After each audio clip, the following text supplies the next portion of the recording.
And when you think about the power of corporate media and the distortion that they have created amongst, they talk about misinformation is the catchphrase, is what I would call the safe word for privileged liberals in this country. Because for the most part, the type of misinformation that they don't want to talk about are things that make them uncomfortable. That's ostensibly what it is.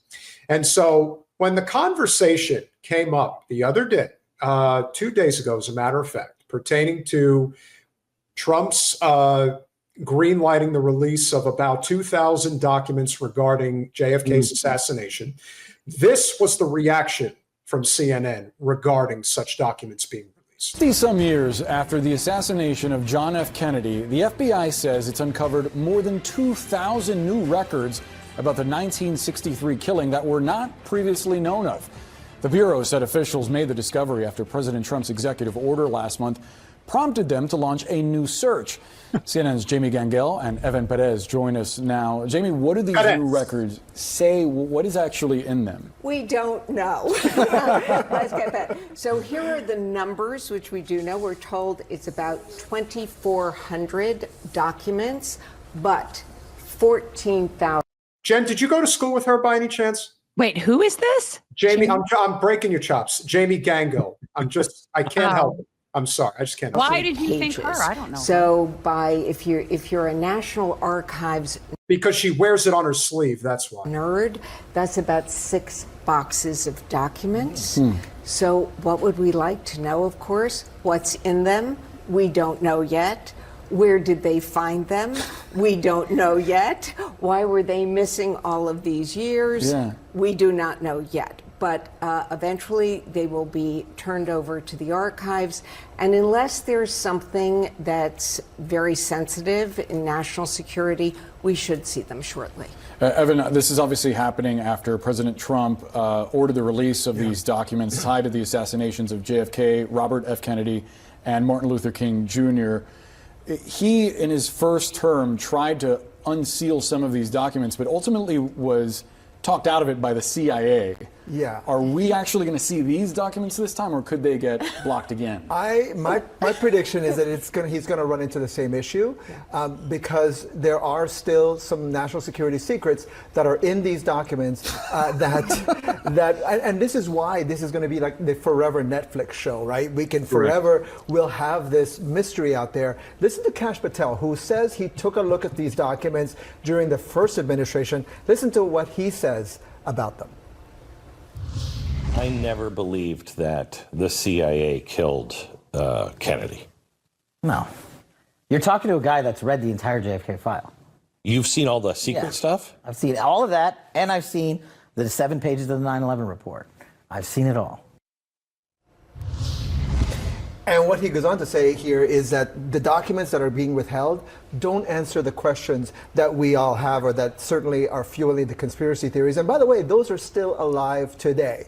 As a matter of fact, apparently today in Congress, Representative Ana Paulina Luna, a representative from Florida, are back in where we are from. Me too. And you, that's right. She addressed some of the issues and the questions that persist to this day. Listen to this. I can tell you, based on what I've been seeing so far, the initial hearing that was actually held here in Congress was actually faulty in the single bullet theory. I believe that there were 2 shooters, and we should be finding more information as we are able to gain access into the SCIF, hopefully before the files are actually released to the public. I mean, look, so to be clear, we've seen no evidence to indicate that there's anything to this, right? But, to Jamie's point, we've got these boxes that have been found. It appears that what happened with the FBI is that, you had old records that were not filed correctly or categorized correctly, so they didn't know they existed until an order from President Biden to digitize these documents. And so that's how they found these additional. Honestly, we don't need to hear anymore. To me, these people just talk in circles. The whole goal is to whitewash history.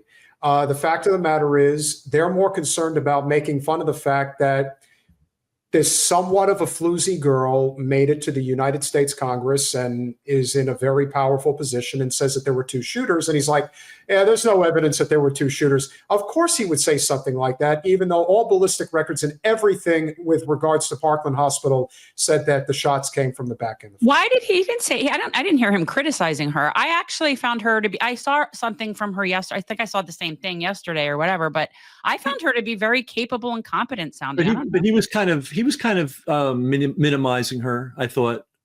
But I want to make a point here. If let's say we go to war somewhere and different guys are pulling triggers and stuff's happening, we don't ask who was in the foxhole that pulled the trigger that hit that guy. We ask who ordered it, who organized it, right? So we can endlessly chase our tails about, was it 2, was it 3, was it 1, was it 5, and they love that. They love the conspiracy community going wild over every little detail, and they never ask the basic questions. And this is basic law, right? Who had the means? Who had the motive? Lots of people had a motive. Who had the means? And the means included being able to move Lee Harvey Oswald around because he was somehow involved, maybe probably a patsy, but somebody was moving him around, and then someone has covered it up for how many years is it now? 60 plus years. There's only one group of people that has that means within the United States, and that's the CIA. And there's a department within the CIA called counterintelligence. And I want to raise this. If we're running are we towards the end? Should I sum it up? Let me sum it up this way. They got rid of James Jesus Angleton because of his alcoholism, and he was going literally mad. They didn't fire his deputies or his lieutenants. And just as James Jesus Angleton stayed in the CIA for a decade plus after Dulles was pulled out, all his people stayed in the CIA with the same attitude, the same view of the world, of Earth, and they recruited and trained people. So if there were a real good assassination research community, what they would be doing right now is doing a genealogy.